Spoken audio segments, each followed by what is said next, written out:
Welcome, everybody. Thanks again for taking some time to come watch another session of DynamoDB Office Hours. My name is Rick Houlihan. Most of you folks know me by now, but we might have some new viewers. Of course, I'm a senior practice manager for NoSQL services at AWS. I focus mostly on DynamoDB.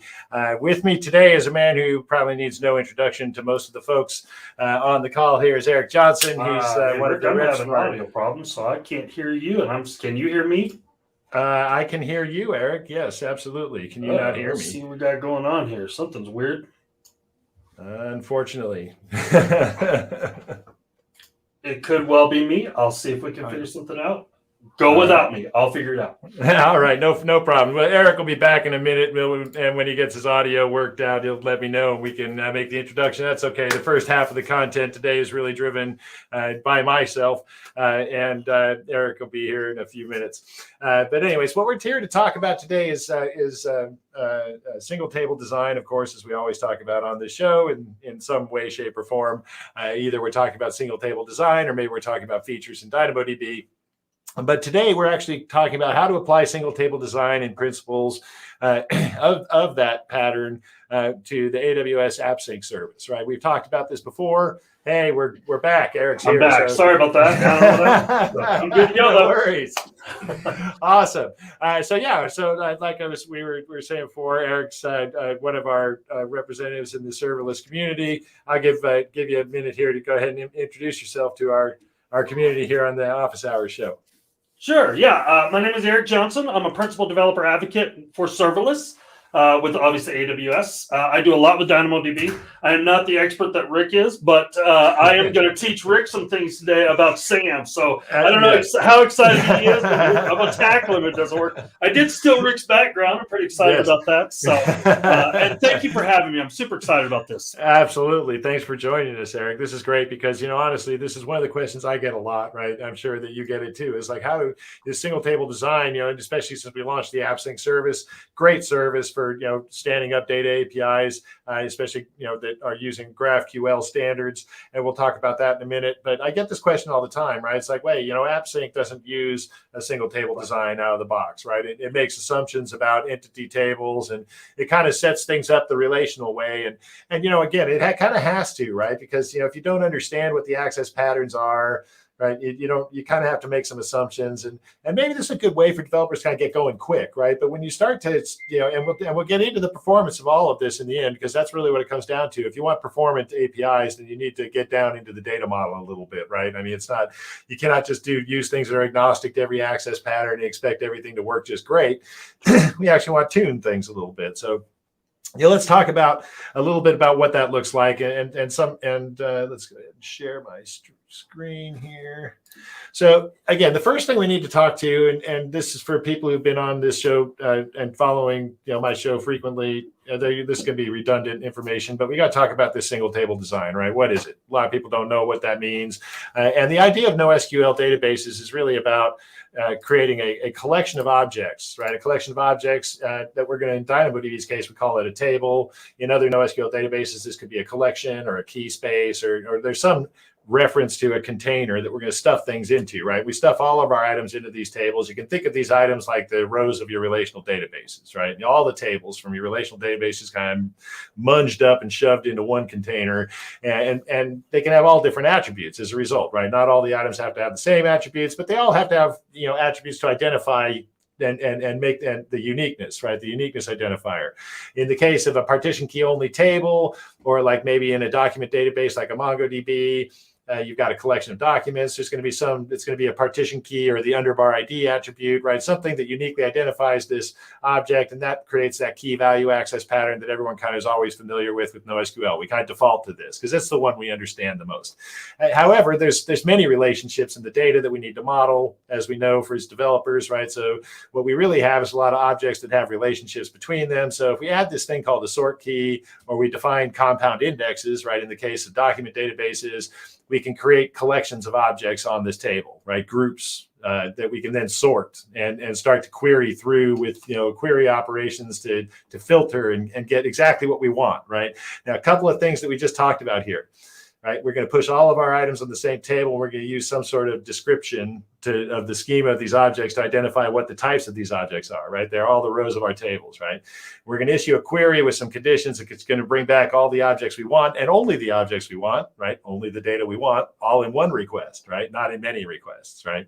And we're going to use these extended filter conditions and whatnot to be able to slice and dice through the data and model the relationships that we're familiar with in the relational database, right? So, flipping over to what that means in GraphQL, for example, right? So for developers who are familiar with GraphQL are probably already on the line of where I'm going with this, but let me share a different window here. We're going to share, where is it? I don't see the screen I want to share. Why not? Now, while you're looking for that screen to share, something to point out, and if you saw in that last image, you saw your PK or your primary key was all blue, and those can be the same, and the uniqueness comes from the combination of the hash and range, or the PK and the SK. That's right. That's right. Yeah. So So I didn't mention that, but when you add that sort key in there, now the partition becomes a container of items, a group, a collection of items. The sort key defines the uniqueness of the item within the container, and those range conditions can execute against the sort key to filter the result set, so to speak, right? And so if you look at kind of the GraphQL paradigm, so to speak, right? In GraphQL, what do? We describe what's possible with some sort of type system, right? We define a schema. Schema tells me what kind of entities exist, what the properties of those entities are. So if you think of the collection, the table, hey, the documents, the items on the table, whatever they are, guess what? They can be the typed objects in your data repository, right? That's exactly what they are. What do we want? We want to create a situation where I get many resources in a single request. I don't want to query many tables, right? Behind my GraphQL API, right? I want to query one API and get all my data. I want to query, and if I have a data layer that maps to the API one-to-one, that's going to give me the best and most efficient performance, right? And we're going to demonstrate this in a few minutes. So it's kind of like single table design in GraphQL. It's like, whoa, these things are actually hand in hand here, right? They're so far. And when we go up to the last category, where's my mouse? My screen is too big. I don't know if you have this problem. I have this giant monitor now. I do, yes. Yeah, I lose my mouse all the time. It's so frustrating, right? My mouse sits right next to my keyboard, so I would put yours next to your keyboard. It helps a lot. That's right. And so, and the last thing is that we're going to ask for what we need and we're going to get what we want, right? And so, hey, guess what? That's what we just showed you. I've got a schema here that allows me to create a collection of objects, right, that are all typed based on the attributes they have. I'm going to give you a query API that allows me to slice into that collection of objects and retrieve only the data I want with a single request. Hey, this is great, right? I mean, this aligns almost perfectly to the whole GraphQL paradigm. And so I love the object or the idea here. When we talk, because we've talked about single table design behind REST APIs a lot, right? Yes. And use a REST API. I've done a lot of work around that. You've done way more work around that. But the idea of the REST API, this is the contract. The REST API basically says, this is what I got to offer, take it or leave it, right? That's or right. I have to do a bunch of different endpoints. But with GraphQL, it's a different access to the same kind of backend pattern. But this time, the client gets to kind of do the contract. I want this, and this. And so the single table pattern doesn't change. It's just the access pattern. How you're right in front of it, right? But it maps very well because I can issue at the back end of this. I can say I'm going to issue one request. It's going to bring back the data I want. I might have multiple GraphQL APIs that reach into that partition that grab different chunks of the data or all of it, right? Based on the resolvers, right? That I'm going to actually create for my query pattern. So let's take a look at what does that actually look at when we actually look at a real implementation, right? So here's my AppSync API for. You're getting help from the audience here, Rick. Just so you know, control key to find your mouse. There you go. So thank you very much. Still dry. All right, critical key of the day, right? I like that. I like that. If you go with nothing, control. Yeah, just remember to do that. All right, so what we have here is just kind of a shop API that we stood up that's establishing a couple of entities, right? Customers, addresses, invoices, and if fundamentally we have an access pattern around this order object, right? So I have a query defined here, GraphQL query, a couple of them actually, but one that I'm really interested in is this first one, the get order by ID, where I'm going to feed it a given order ID. It's going to come back with the order object. The order entity is actually defined, as many GraphQL entities are, as a collection of other entities, right? It has properties which actually point to other entities. So we have, hierarchical data structure here. Orders have items, they have invoices, they have shipments. Again, shipments down here, shipments have shipment items, right? So if I look at the standard approach to doing this, right, the schema is going to be the same on both multi-table, single table, right? My GraphQL schema doesn't change. What changes are the resolvers, right? If I look at the resolvers for the order object, what ends up happening down here is that I have multiple resolvers defined, right? In the query, I have the order table resolver. This resolver simply goes and executes a query against the table. It says, give me the PK where equals the PK it's being fed in. The PK is being fed in is the order ID. Okay, so it's more or less a default resolver. I was just gonna say, this is the default. Yeah, it's a template resolver, right? Saying, get me this stuff, right? And then the response resolver, the response mapping template is exactly the same thing. It's just the default, right? Say, hey, just shove it back there. I got an order, so push it back. Now, the magic here is happening in the resolver hierarchy. Right. What's happening with the multi-table approach here is that the order itself has resolvers attached to it. So when the order object comes back from that first query, it hits this and goes, okay, well, now I'll go get these other ones, right? So you can almost already see what's happening here. I'm round tripping multiple times. Right. These three are probably going to run in parallel, but the first one is running, before these ever execute, right? So when there's reliance, right? And there's a reliance on the top right now. What's funny is in this data model, there's really not, because I went ahead and partitioned all these tables on the order ID, but there potentially could be a reliance on, I got to get this data back from the order object to get my IDs for my my child queries, right? Whatnot. So with that, if with that reliance, you can end up with a lot of linear do this. Yeah, absolutely. Fire. Yeah. And this is exactly what's happening in this case, right? So the order query executes, it brings back the order object, then all of these other three queries execute, they bring back their objects. And what happens on the shipment object? Hey, it needs to execute another query because there's a subquery on shipment objects to the shipment item table. So it's like a round trip, maybe. And I suspect when we start to look at the performance, I suspect what's happening here is that exactly what you said, it's executing in a sequential order. I think it's going from, order, get the order, then it can execute the next three in parallel. So it does that. I think it's smart enough to do that. But then it waits on the shipment item to execute the shipment item table query. It waits on the actual shipment to get the shipment item. So this is a lot of round tripping going on. It's a lot of thrashing, right? If we look at the single table approach and execute the query, right? It's pretty straightforward. Here's what we want. Here's what we get. What happened here? I don't exactly know why this query failed, and I don't want to debug it right now. Yeah. Oh, I have the wrong order ID. That's what's going on. This order ID doesn't exist on my table. Let's go get a valid order ID. So this is some order data that's on the table. Let's say we're just going to use order 269. I always like to have it actually work when you hit the button. So. Yeah, I do too. Really, folks, just trust us. But trust us, it actually works. But no, hey, what do you know? Now they don't pay us for nothing. Yeah, it all counts for nothing. But no, here we actually have some real order data, and so you can see we're getting that hierarchy, right? It's just returning this blob of data.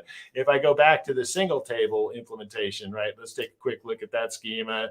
Look at those resolvers here. The resolver hierarchy is just not there, right? If we look at the order object, it's not there because what's happening is in the single resolver for the get order by ID. What I'm doing is a little bit of VTL code, right?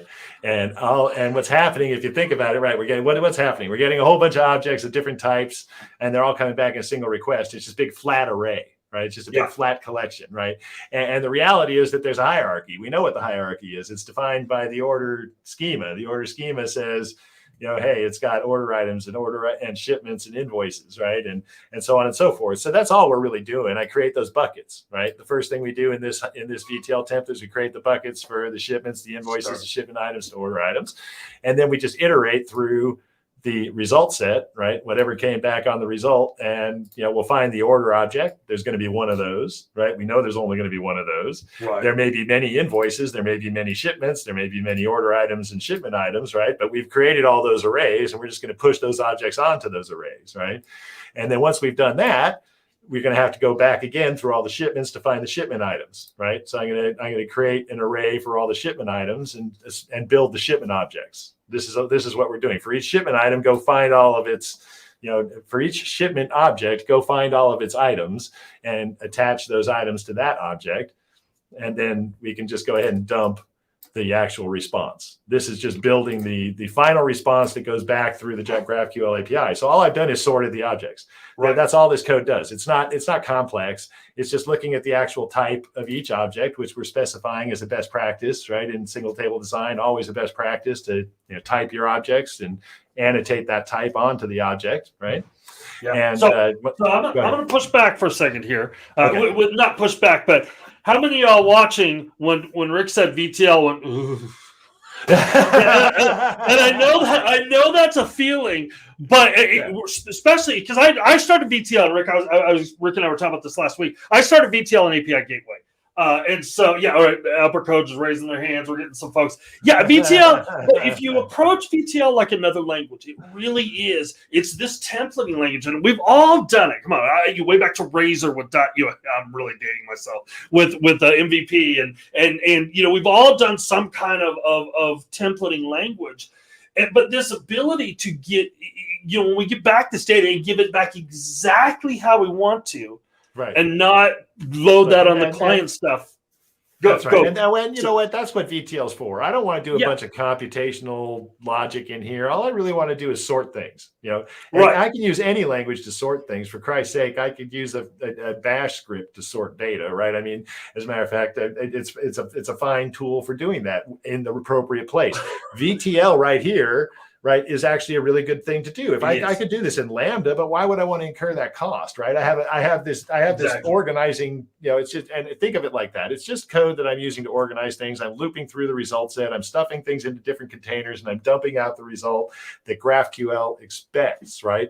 And right. So, again, if we get back into, looking at the query here, that's the right query ID. I get the same data back, right? It doesn't look any different. It's now formatted and just dumped out into the exact same data structure. And the thing that does it is that little bit of custom VTL code in the response mapper, right?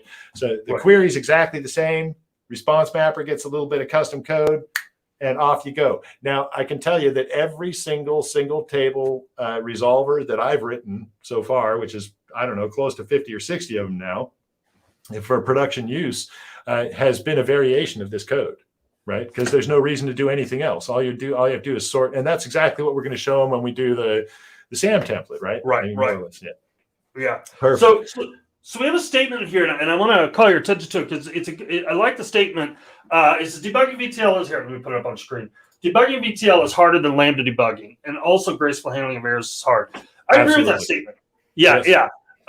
And here's what, and Rick, I'll ask you, and then I'll give you my opinion. But when do you switch from VTL to a Lambda function?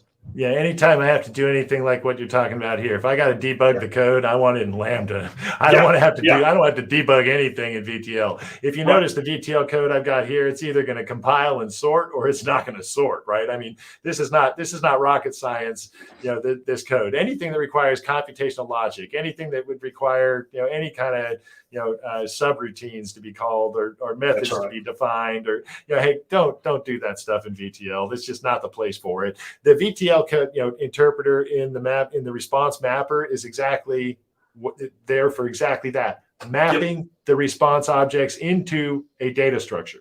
Okay. So those data structures are generally very simple. They're hierarchical objects that are defined well in your GraphQL API. They're typed. They're strongly typed with attributes that must exist, right? So you can guarantee that that's going to be there, and you can use those objects, those properties, to filter the objects into the appropriate bucket. Again, I totally agree with the statement. I don't want to get into having to write complex, VTL code and do all that. That belongs in Lambda. But sorting, mapping, shoving an object into a property, no, that's what VTL is for. Right job for right tool. I mean, it really comes down, and your answer is exactly mine. I'm not going to do math. Business logic is going to live in a Lambda function generally. Sorting. This is a great statement here as well. So I know I've read a lot of Jan stuff. He's great. I mean, his content is powerful. I wouldn't be surprised at all that he has a nice mechanism to do, to debug VTL, and that's exactly who I'd refer you to, for that kind of advice. Absolutely, it sounds like he's already on it. So that's cool. All right. So with that, I think what we're going to do is hand it over to you for a little while, Eric, and to kind of go through the SAM template implementation, and then we'll break it down with a demo on the performance of the API, single versus multi-table. But let's walk through that SAM template implementation and what have we done here. All right. So before I do that, I'm going to ask you, how did you build these APIs? Oh, I wrote this by hand. In the console, right? In the console. Absolutely. All right. So if I ask you, I'm not picking on you, but I'm picking on you. If I asked you to take this same application and rewrite it in another region or another account, how would you do it? Oh, I do a lot of copying and pasting. Exactly. So here's what I remember the first day, and Rick, I hope this doesn't make you mad, but I'm going to say it anyway. Rick was asking, he'd asked me for some help with some stuff, and I watched him code in the console. And the console's great. I'm not bagging on the console. No, the console's great. You can do a lot there, but it's not scalable, and it's not reproducible. And so I'm a big fan. If you've watched anything I've done, I'm a huge fan of SAM or CDK. What I'm a fan of is infrastructure as code and the ability to reproduce your application at any time, anywhere, and version your application stacks. So with that in mind, I badgered and bugged Rick and said, you have to do this in SAM. And finally, Rick said, just come on the show and stop. No, he didn't say that. I'm just kidding. We were excited to do this together. I love working with Rick. I've been a fan forever. I'm fanboying a little bit here, but all right. So I'm going to jump into my screen here, and I'm not going to. I told Rick, I'm not going to type this all out in front of you. I don't want to prove that I have to type. I got one finger on each hand, and I'm the worst fat finger on the face of the planet. So what I'm going to show you is the ending result.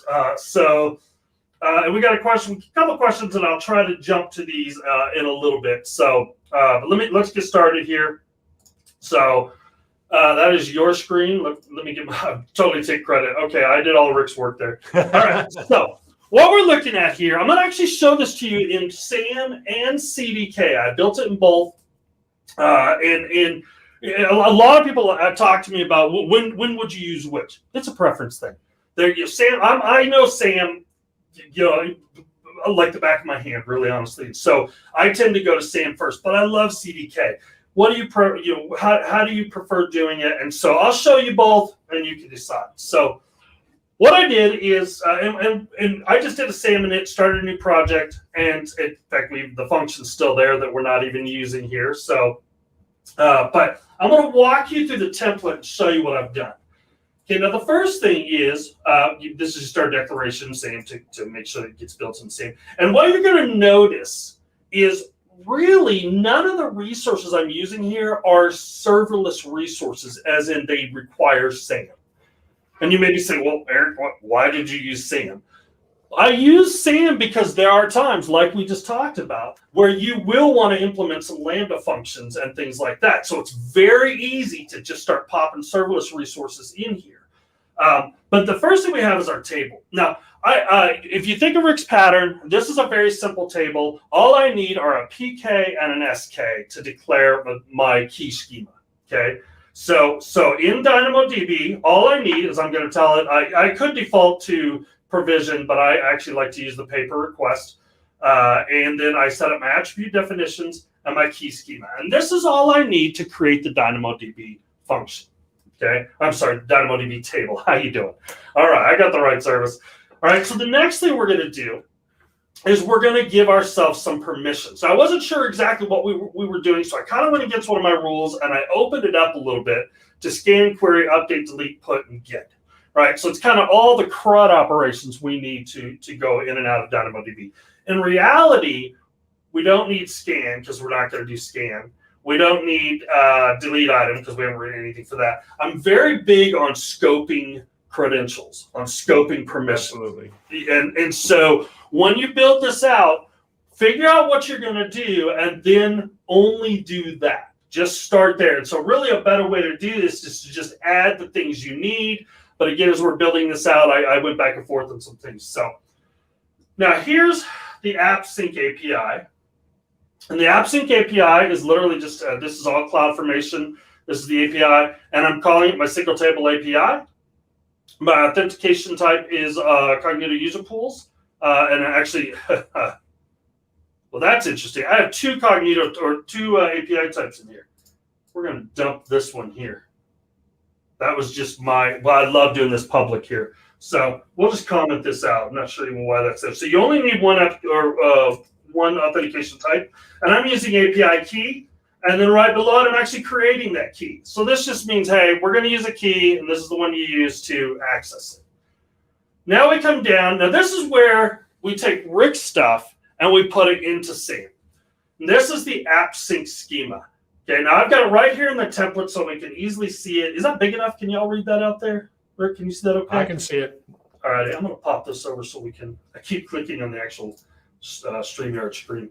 All right, so this is where we get into designing the schema for the AppSync API.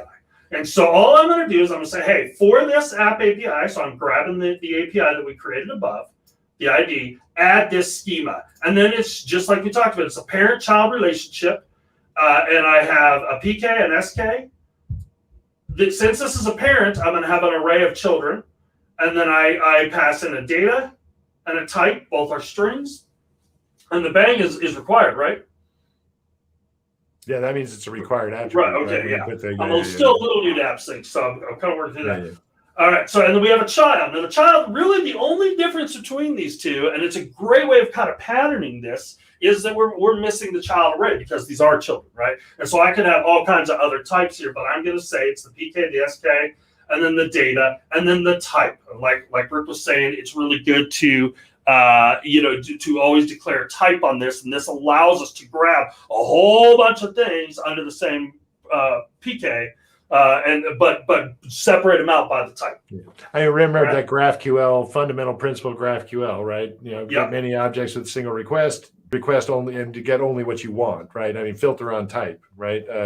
The sort key conditions that restrict certain types of objects, filter conditions that restrict. So we want to map the schema on the table as closely to the API as you can to improve performance. And we're going to demonstrate that when we're all done, right?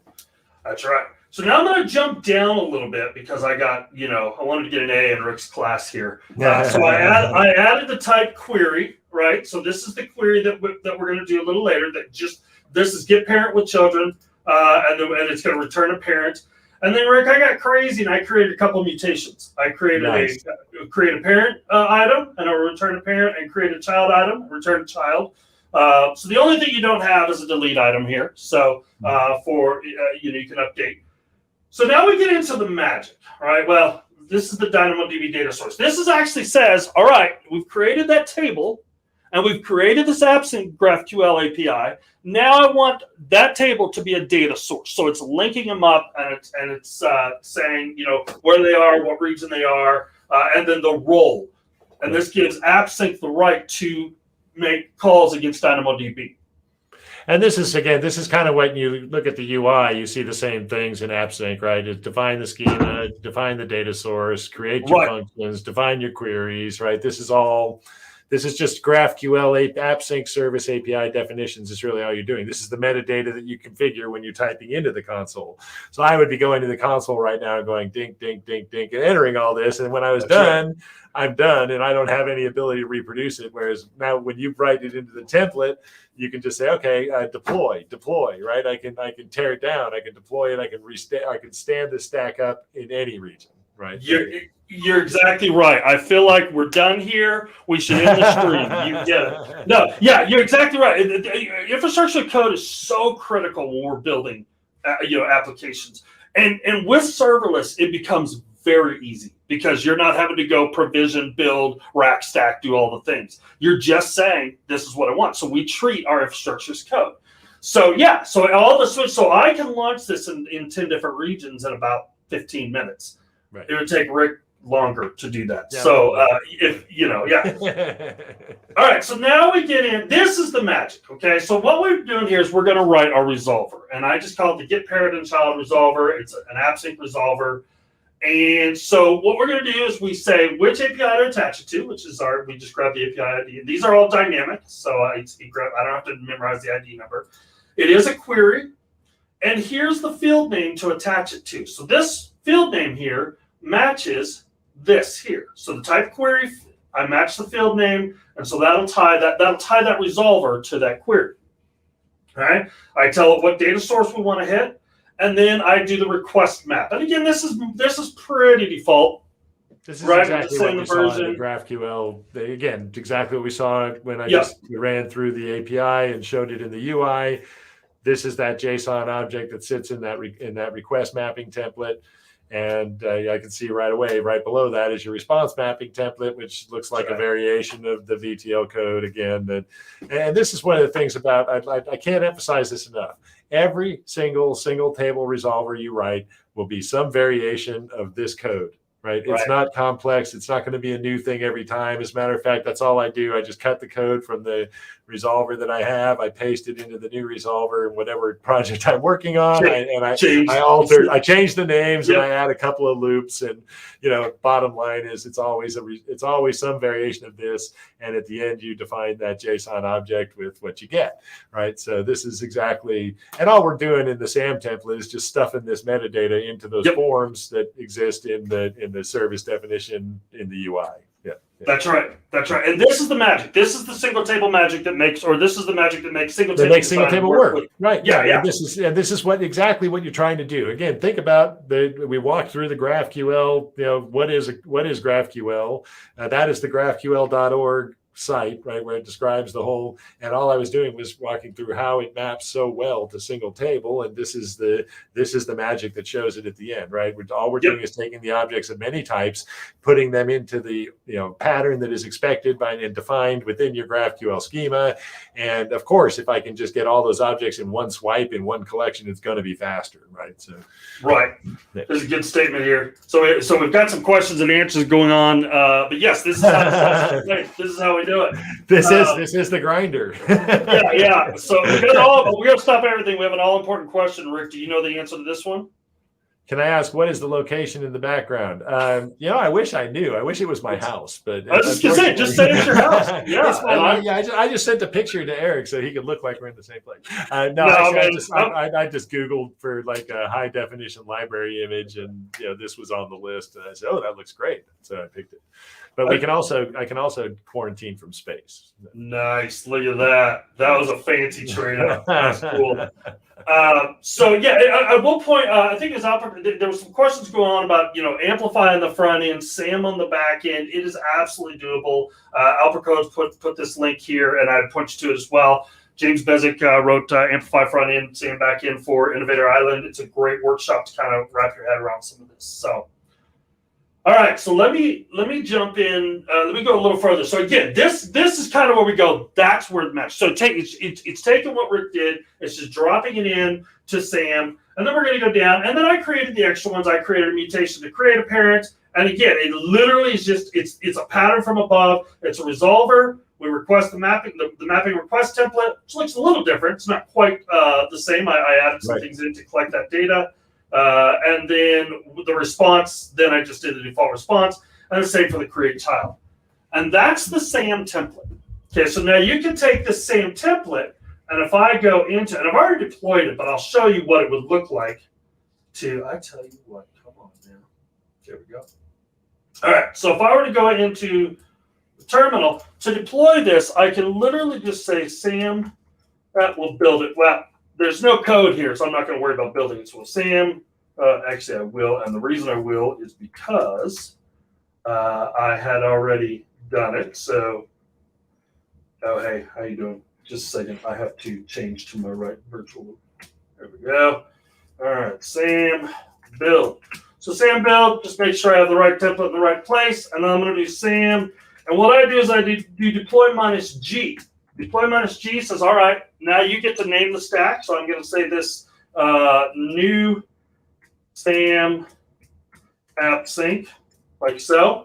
And then I'm going to give it, yep, US West 2 is fine. Let's see here, again, I could say, now I'm going to go to US 1. I'm going to go to EU 1. I could pop all over with this. So it says, hey, do you want me to verify before we deploy? I'll show you the changes. So, and actually, we'll do that real quick here. We'll tell it yes. And then create the role to actually do the deploy. We tell it yes and save it. So once I'm done there, it's actually going to go out and crash. And the reason for that is because, now here's a little trick. You like that? No credentials, yeah. Now, that is bought on purpose. It wasn't on purpose to show in this demo, but let me tell you the backstory on this. As a contractor, I've worked with a lot of different clients, and I might have maybe one time in my life, deployed the wrong stack to the wrong client account. So I forced myself to choose the credentials I want to work with from now on. This was something I learned this is an OhmyZSH plugin that allows me to pick a credential. There you go. So there you go. That's the backstory. So we'll run through that again real quick. I won't explain it all again this time. We'll call it AppSync 2. This was 2. Yes, I do want to actually so you can see it. And there we go. So it's going to go out and it's going to create a change set in CloudFormation. Once that change set is created, it'll show me that. Now, while we're doing that, I'm going to pop over and Rick, I want to, oh, hey, it's already there. Look how fast that was. So now it's just saying, okay, here's what I'm going to create. I'm going to create the key, the API, the schema. Then I'm going to create the 3 resolver. There's 2 of the resolvers, the data source, the role, the table, everything we listed. Nothing crazy, nothing extra going on. It says, guys, are you okay with this? I'm going to go ahead and hit yes. And we'll see if that deploys. I might get a collision because I deployed this earlier, but it should deploy okay. While that's doing that, I'm going to pop over.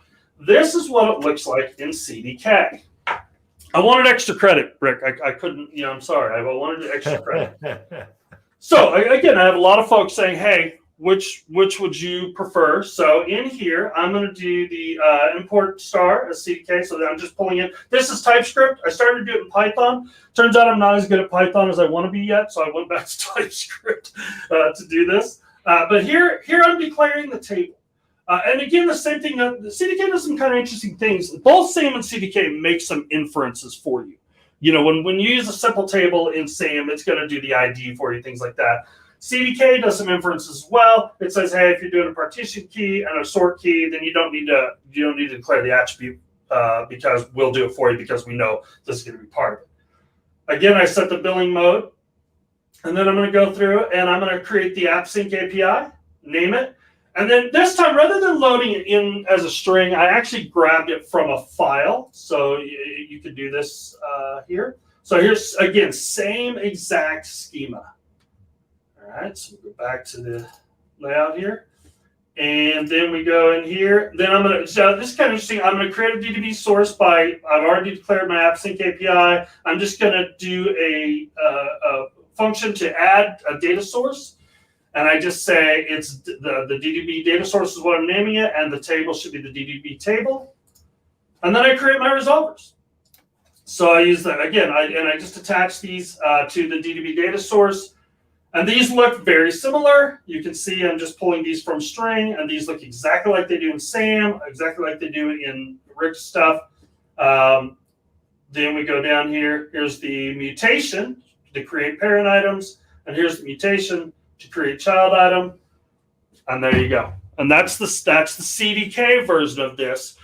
And now, and let's pop back real quick, see if that's. We got a good question here. Yeah, go ahead. So does CDK actually create the resources as it executes each line of code, like an actual program, or does it actually just generate a CloudFormation script that does its thing? So both CDK and SAM transform to CloudFormation. So when you're running SAM or CDK, they're both going to create CloudFormation. Yep, someone's throwing it in there. And then we use CloudFormation to deploy it. So I could go in here and I could say CDK. Let me go back to the CDK. And here I would just say, now I have been doing, let's see here. This is fun. If you haven't seen this yet, I'm going to build this with SAM. Have you seen this, Rick? I have not. SAM supports CDK, the same that's cool. So I'm going to validate it. It synthesizes it out, and then it builds it just like it did. Now I can use CDK deploy and tell it to point to that SAM build. Interesting. Okay. Yeah. So now you go, well, why, Eric? Why would you do that? The nice thing about this is I can use the SAM if I'm building a Lambda functions with CDK. I can use the SAM local to test those functions.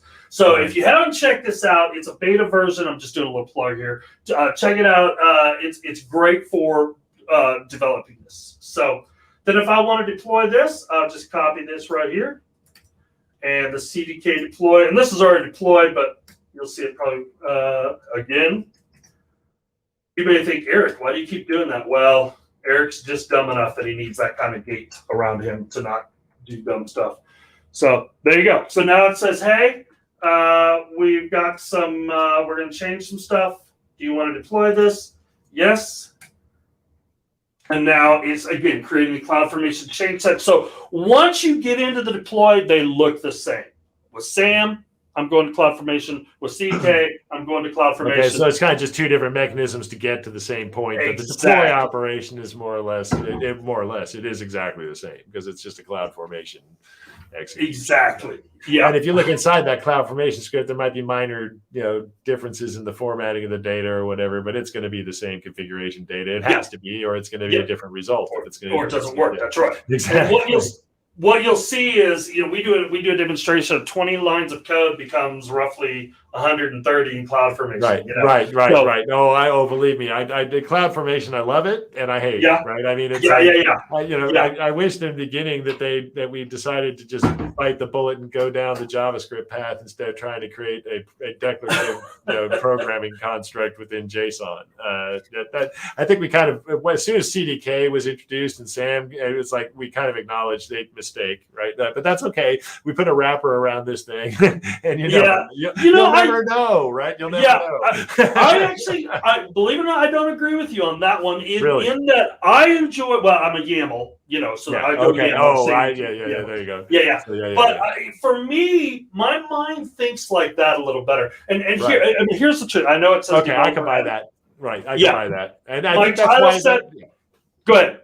I think we did that because I think that was the decision at the time is that data center operators are more YAML driven and they're not developers, right? So let's create something that gives them a construct they're more familiar with, right? But at the same time, developers and started to become infrastructure, and it's like, wow, it just everything's mucked up. But anyway, sorry, I didn't mean to interrupt. No, you're good. So my title, I'm a principal developer, but I'm not the strongest developer in the world. I do, obviously. You put me in a room of 100, I might be in the top 50. What I am is I'm an architect. And so architecting with YAML makes sense to me. So that's a lot of folks, why do you use SAM over CDK? I love them both, to be honest. There are times like, I want to code. And then it's like, okay, I can't do this fast enough. I'm going to go to SAM. So driven, right? And there are things that make a lot more sense to be template driven, right? That's where I think that the CloudFormation kind of got a little bit lost, is that there was a line in which, okay, we need CDK, we need SAM. We kind of went a little too far beyond that line before we came back and you know what I mean? But that's okay. I mean, that's what happens with products, right? It's an evolution. Right. I think it's Robert Table said this, Yo Dog, I heard you like an abstraction tools. So I put So I put support for instructions on your side. That's a funny statement. Yeah, you're right. But here's the fun. And Albert Codes asked the question: how does troubleshooting different SAM equals run SAM validate? So it's not so much troubleshooting; it's developing. What SAM is going to do is let you do SAM local invoke of a Lambda function without having to deploy it, or SAM local start API. So it lets you test your Lambda functions and your and API integrations. To a degree, it's an API emulator, so it's not a full API gateway in your local container, but it lets you debug those before you deploy or during deploy. So there's a lot of power with SAM and SAM local, and more coming. It's something the team is vigorously working on to support. And the interesting thing here, and I know we've gotten off target a little bit, is SAM CLI is SAM. We think of SAM as the transform, the templates, right? But it's the CLI. It doesn't care. Hey, use SAM transform. Hey, use CDK. CLI will work with both. And that's something we're driving forward with. And what's nice about the template that Eric just showed you is with the single table design, you can modify that VTL code. How do you support your design? You just simply modify the response mapper, right? That's right. And that's really almost the only thing you need to do here. I mean, depending on the access patterns, the request mapping template might need to switch a little bit to map you to your access patterns, but that's all you're really going to do. You're going to create this list of access patterns. And as I always talk about, those access patterns have, sort key conditions, filter conditions. They're going to tell you whether you hit the table or the GSI. That's what we're specifying up here in that request mapping template. And then as you built the data model, right? How did you do it? Did you use NoSQL Workbench? Did you use the web modeler? However you did it, you're going to have some sort of object structure that's going to exist, and you're going to have some sort of expected result set that's going to come back for all those queries. And then all you need to do is modify the VTL code in that response mapping template to shove the data into the right containers for the GraphQL schema that you have defined, right? So again, if you're able to get through the schema definition, believe me, it's simple enough to get through the response mapping, right? I mean, it's like, okay, and that it's actually the modeling part of it that I think is harder than the request or response processing, right? Well, yeah, and I would say there's been some. I think there's pretty clear. They've done a good job with the VTL in AppSync. It's pretty clear. It's pretty straightforward. And so, it's not. And I know this isn't a debate between console and SAM. Obviously, we're showing you, how to do either one. But it's really that idea of building these single table implementations, regardless of your access pattern. It works with GraphQL. It works with REST API. Right. All right. So, we talked about performance a lot, right? So let's take a look real quick on what does that actually mean here. Well, and I wanted to ask you the question. You're probably going to answer this. Is this idea? I know when we built. So again, let me take you back when I first saw this. I went, like, there's no way I could think about that. and then it clicked, and then it was like, oh, I can define different data in the same fields, because I was thinking very SQL, very right. But so this idea of I can get all the data I want in a single call, is that the only advantage, or what other advantages do you see in this? Oh yeah, no, there's a great. I mean, obviously that's the best, right? That's the one that is. We're going to demonstrate that right now. The performance efficiency of single table versus multi-table, but I mean, it's all up and down the stack, right? It's across the cost profile of your service. If I deploy multiple tables, I'm going to have multiple capacity containers, right? Multiple capacity allocations that are scaling at different rates, right? Whether I have auto scaling algorithms or not. And the reality is your access patterns don't all fire at the same time, right? They fire at different times over the course of the workflow cycles, right? So sharing all that capacity across all your access patterns drives an enormous amount of efficiency in the system. I've seen people who've dropped costs, of their system, 80, 90%, right? And some of our service teams that were highly relational focused, right? They built these normalized models. They'd have 15 or 20 tables. They had, an enormous amount of thrashing happening at the application tier as they're requesting and essentially joining those tables across, different containers. I mean, it's an amazing amount of overhead you start paying, right? And we talk about this in some of my sessions. I talk about the time complexity of a join compared to the time complexity of an index scan. And the reality is that, NoSQL databases, what they're doing is they're replacing the joins with indexes. Is really all, Yeah. if we have all the objects on the same table and they share a common attribute, I don't need to join the indexes. They show up on the index, right? So there's none of this, additional time complexity that comes in. So anyways, I mean, that's those are the primary benefits, mostly about performance. But if we look at and I got a couple of scenarios we're going to run here. The first one is going to be just executing against the GraphQL APIs I showed you earlier, right? Single table versus multi-table. Sure. We can go ahead and look at this script here, see exactly what it's doing, and it's just curling on the API key for the different, for this is the, I believe this is the single table or multi-table. This one is the single table API key. And essentially we're just hitting our, what do you call it? The AppSync API, right? This is the URL that you get off of your your AppSync service. And we're just totaling up those times and reporting latency at the end, right? So it's a very simple script. It's not a lot of stuff going on here. Real developers use VI. I'm impressed. Yeah, I can't even spell VI right. I am way too old school. I know. I that's like I code in an IDE, but when I'm on any kind of Linux box and do any text editing on Linux, I'm in VI. I wish I knew it. I wish I knew it. So.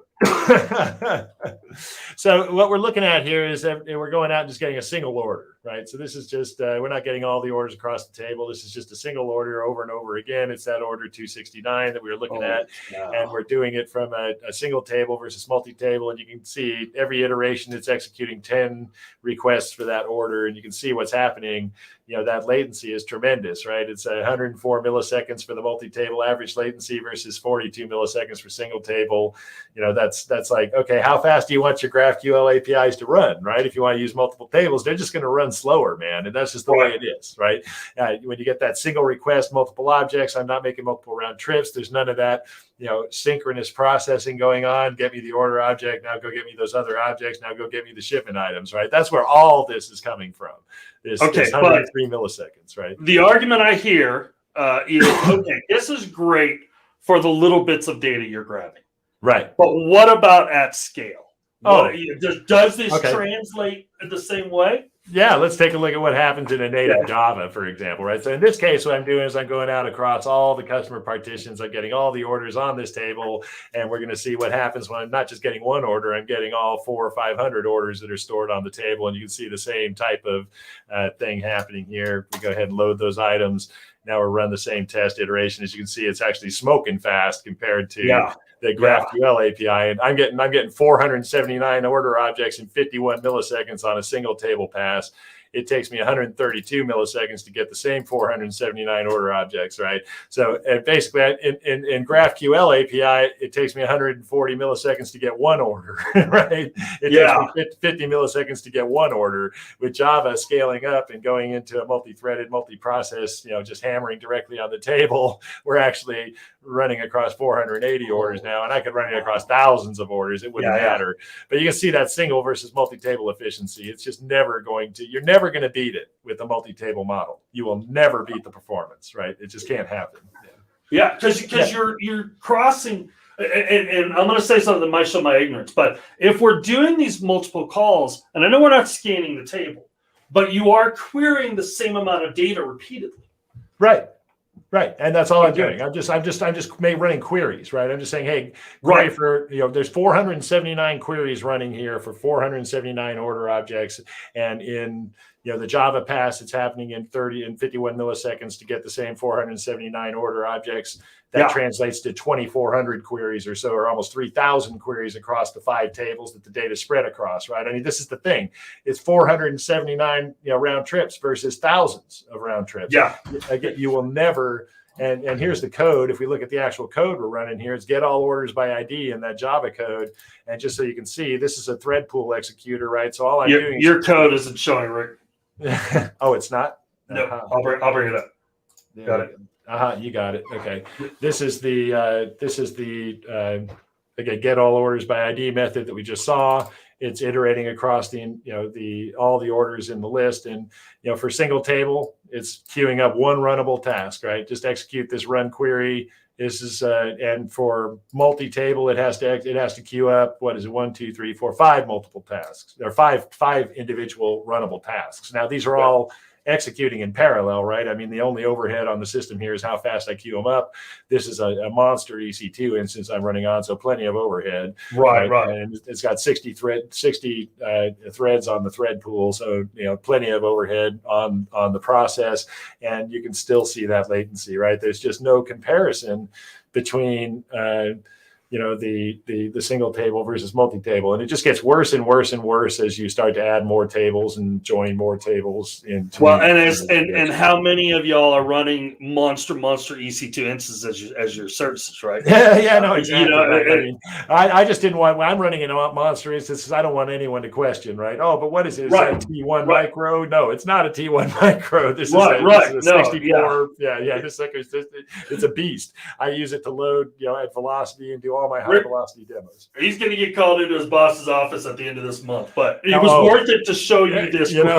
I get calls every now and then because when I run my demos, lots of times I'll dial capacity up to ungodly amounts, right? And then I forget to delete the table, So I'm a regular on that circuit. They'll call me up every week or two and say, "Hey, Rick, did you run another demo?" Yeah. Oops, sorry. Shut down. I'm getting better at it. I know. I'm getting better at it. Here's a trick. I'm going to throw this out. I run a Cloud9 instance the size I want and make sure that it shuts down after inactivity. So I never leave something running. Right. Now I may connect to it with Visual Studio Code or Cloud9. Yeah. I'm just way too ad hoc. I need to start. You need to be my mentor in this regard. Everybody would tell you that's a bad idea. Start drinking that Dr. Pepper. We'll see where it goes. Exactly. All right. Let's take a look real quick. See if we got any questions. Oh, here we go. Here's a good one. So discovering new access patterns usually result in new VTL scripts to achieve get all your data in one call. It depends. Am I modifying an existing pattern? Then I'll go into the VTL that exists in the existing response mapper. Maybe I enhanced my schema. I added some other entity, references within my objects that are being returned. Then sure, because if more data is coming back than the VTL code expected, then I got to figure out what to do with it, right? Or what'll happen is it'll just fall on the floor. That's one of the nice things about this approach with single table is that VTL code will parse those objects and shove them into the containers. And if it finds objects it doesn't know, it'll just leave them alone and they won't show up in the response, right? So, you can change your schema without breaking your VTL code, but your VTL code might not fill out your schema, right? So that's really all you need to do. So the other side of that, I would tell you, and Rick and I actually talked about this a little bit. If you're using CDK for this, man, it might be as simple as just throwing another variable in an array. Right. And your code looks for how many types are in it. So I have 7 types in an array. I'll build out a VTL dynamically for those. Oh, well, that's the other thing. That's if the CDK code, you can actually code this programmatically. So it can actually look at your schema and say, oh, well, based on the schema definition, the response mapper has to look like X. That's absolutely, that'd be a great potential for another session where we actually break down a single table, basically VTL generator for CDK. Right. That would be really cool. As a matter of fact, there's no reason. I know the person. We'll talk. It's not me, but I do know someone. No, let's do it. This is great stuff. The reality is, yes, like all access patterns, I need to define the query for that pattern. I need to, what am I doing with, and I need to define the schema that maps to the response maps into, and I need to define a response mapping template for that schema object. So yes, you'll have to write a little bit of ETL code when you come up with new patterns. Yep. What else do we got? So your bash script can be converted into an event bridge invocation, Lambda, and get EC2 out of the equation. Yeah. Yes. The bad. There you go. Yes. Yeah. Good thinking. I like it. Yeah. Serverless, baby. That's right. I love it. This is great. All right, guys, we're up at the top of the hour here. I think it's been a really great session. If there are any more questions, feel free to fire away. Otherwise, Eric and I will sign off and let you go on with the rest of your day. Really appreciate having you on the show, Eric. This is great. We'll certainly have you on again. I think let's think about that CDK project we just talked about. That could really help folks. Yeah. I really hope folks got a lot out of the session today. I think I really loved talking about this topic, obviously, and I know that the AppSync and Amplify community is getting really interested in single table design. So take a look at the SAM template. Eric's published that. That information is available for you up there at serverlessland.com. You put the link in there. And again, thanks for joining me, Eric. Yeah, no problem. And that last question, Zach Jones, hit me on Twitter. Same handle, EDJ Geek. Hit me on Twitter, and I'll try to get an answer for you on that. The truth is, there's not a great way to pull existing into a SAM template. But both these patterns, the CDK and the SAM one, are just released this morning to the Serverless LAN patterns, and feel free to take them and use them. Tell me what's broken. We'll fix it. All right. Sounds good. Thanks, Eric. Thanks again. Everybody else. Thank you, Rick. No problem. Always fun. Awesome. Talk to you later. Bye.